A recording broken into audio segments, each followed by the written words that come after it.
the Huns, World War I, the Huns, they're raping nuns and stabbing babies with bayonets.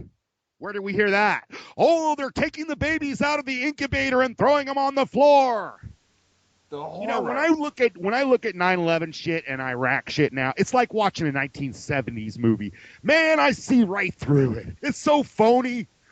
God, how did we ever buy that? No, people still do. Recently, Sam asked me to hook the cable back up to the TV. Because we did the Breaking Bad marathon. I got a disc set and watched all of it. What a fucking great show. But I disconnected the cable to hook up the DVD player, and a couple of weeks gone by, and she watches television. I don't.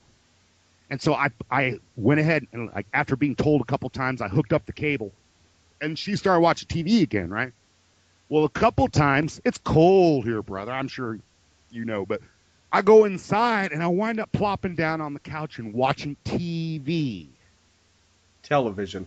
I swear to God, in Jesus' name, I sit there, and I can immediately feel the fucking tentacles. I don't sense it so much in movies, although it's there. But when I watch regular television, it's like the movie They Live. All right, now that I've thought about it, now I don't know how to say this, so I'm just going to say it because we love each other. You suggested that I listen to a radio show. What was the name of it? Charlie? Yeah, Charlie Murphy. Yeah. Okay, I listened to that show. I was so tempted to download it and do commentary about the show, but I'll just give it to you in a nutshell. You know what I really think about that show? What's that? What do you think about the Charlie Murphy show? I think it's the standard Chris Rock, Samuel Jackson, anti-white, pro-ghetto, pro-thug, pro-hip-hop, pro-dumbing down, lace with white hatred innuendo, calling each other nigger constantly. It's cool, do what they want, but then don't get mad when other people say it. The problem, it's horrible. I think you missed the point of the show, Rocket. I know. And I tried to sit there with an open mind. Have you ever watched like a comedy movie that somebody raved about? And I would just watch it with an open mind, and yet I never giggled. Nothing was funny about it. I was in an okay mood. I was trying. I mean, like John Candy. Everybody thought he was so great. I didn't think he was funny at all. Chris Farley was fucking funny. That show is not funny. Ha ha ha. Motherfucker said they're coming out.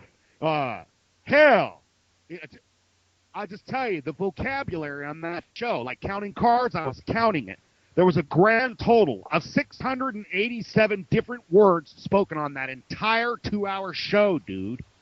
It's mind think. It's subtle because it's funny. It's subtle, and it's linguistic programming. That's how men... Okay, I'll give you an example, okay, brother? There's a young couple that live here in town that I know. They're, like, impoverished. But he's such a sweet guy, and they're ghetto, you know? I invited him to our house for Thanksgiving to be a decent guy, you know? And he could not pull it together for one dinner, dude. He's an animal. He has no manners, no grace, no culture. He's not well-read. He's not well-informed. He's quite petty. He's shallow and inane. I love him. He's a nice guy. Look, I try to be nice. But I'm giving you my analysis of sitting there talking with him. It was odd. We're trying to eat with utensils and dress nice. There's a place setting, tons of yummy food, all handmade. It's Thanksgiving, you know? Right? It's nice. It was like bringing a chimpanzee to the table. And it's because he's lived on the couch his whole life. His parents are druggies and losers. So, you know, I'll be there. He's way younger than me. I'll try to help him, to make him more cultured and encourage him to read a book.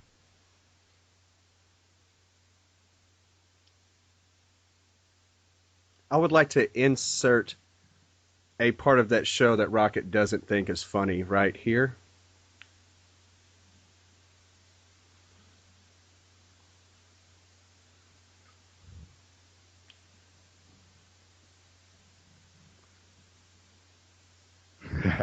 I will put a piece right there. Watch.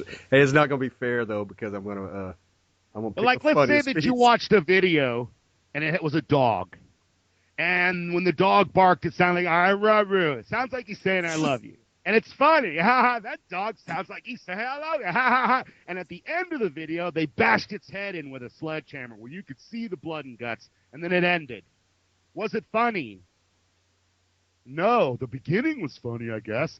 There were parts of it that are humorous. Yeah, I guess it's kind of funny. Chris Rock is funny, man. You listen to Chris Rock and have him do his whole thing, you're going to be laughing. That shit ain't funny. It's crude. It's gutter. It's lowbrow. It's lowbrow humor. There are a couple of things. I mean, I think it's hilarious. We should play it and pick it apart as they do it. I could point out several dozen extremely racist, and the way it works is you go, white guys are all dumb, stupid, and fat and love football. Hey, it's a different crew on that show every time, and like there's a couple of the comedians I don't like because they are racist. Like I've heard them on other things, and I didn't like them there because they always say racist ass shit. But it's not like that all the time, man. But the dude who's running the show, it's lowbrow. And he reinforces every New World Order stereotype company line there is. I'm telling you, if you heard some of the other bits, like, dude, he knows what's going on, dude. Like, he'll hint at it, but it's a comedy, It can't be all, it's not a science every show. Every black guy, it's not what I think, but this is my analysis. Every black guy that's hip-hop is a house Negro. That's on purpose. They don't promote shit by accident. So if you believe in some shit that's super popular, you still tap dancing to the big white puppet master. They don't even consider themselves white, by the way. We're goyim to them. So in the meantime, they ruin the black family. They've destroyed the black youth. It's horrible, hopeless life. You can't make no money. There's no opportunity. And all this equality talk is totally true. People are poor and getting poorer. Does anyone really think that, like, Tupac, did he really help anything? And I like hip-hop, dude. I don't know. Tupac did a lot, man. Did he? Yeah, he was more than just a hip-hop artist. He was more than a rapper. Tupac really was. That's what got him killed, man. Look at it, bro. They had a guy just recently on the news that killed his mother and took like 70 grand out of his bank. And then he made a video, he got a big stack of money. Yo, money. I've been spilling some squeal, and he's throwing the money, and there's money. And then you see like the twerking and the Vine videos and the fucking world star violence, brutality, pavement ape, self-fulfilling prophecy.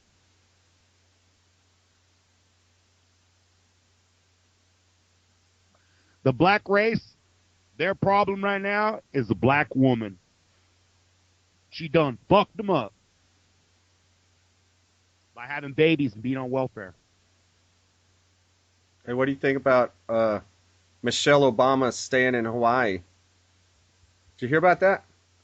Well, there you go. I mean, obviously they don't get along. They're on the rocks. She's staying in Hawaii. He's probably found out about the baby. You mark my words, brother. You mark my words.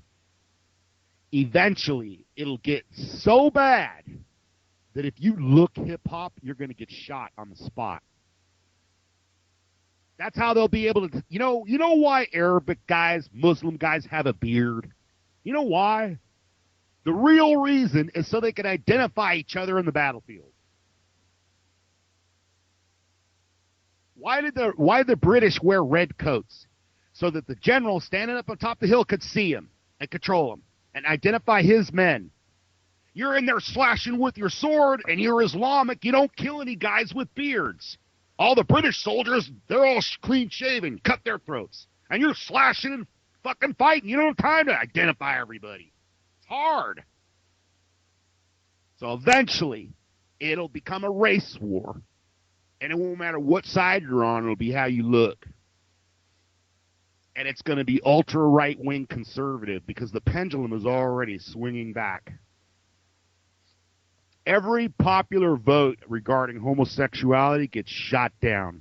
It's every advance, every foot slog forward in the feminism homosexual agenda is done through the courts, never through public opinion.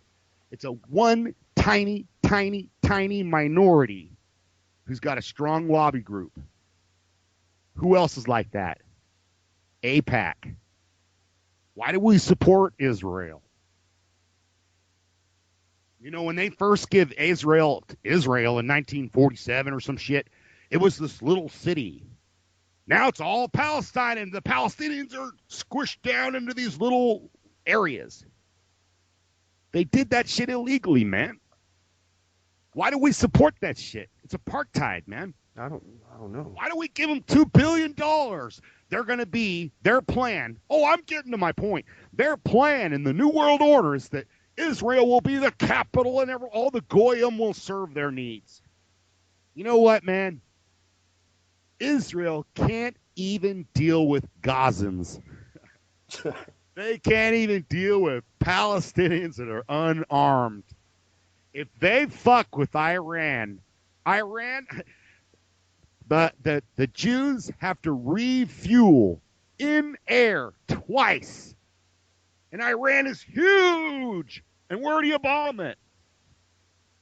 Right now, Israel is the New World Order's army, their state and capital, and their nuclear arsenal.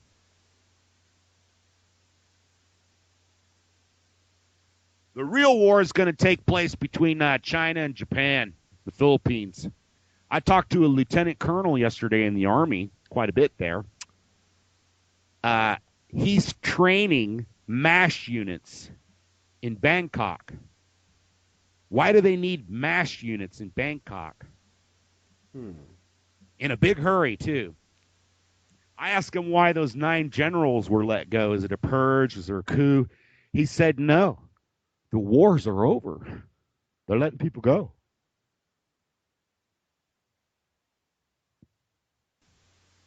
Makes sense. You know what's a trip, dude? The New World Order is not going to work. It was conceived it would be like being conceived during the Steam Age. It makes sense. It could work. But times are different. And no matter what they try, there isn't enough money in the world to fund it. Egypt didn't rise up to have a new caliphate for Muslims. They rose up because they wanted freedom.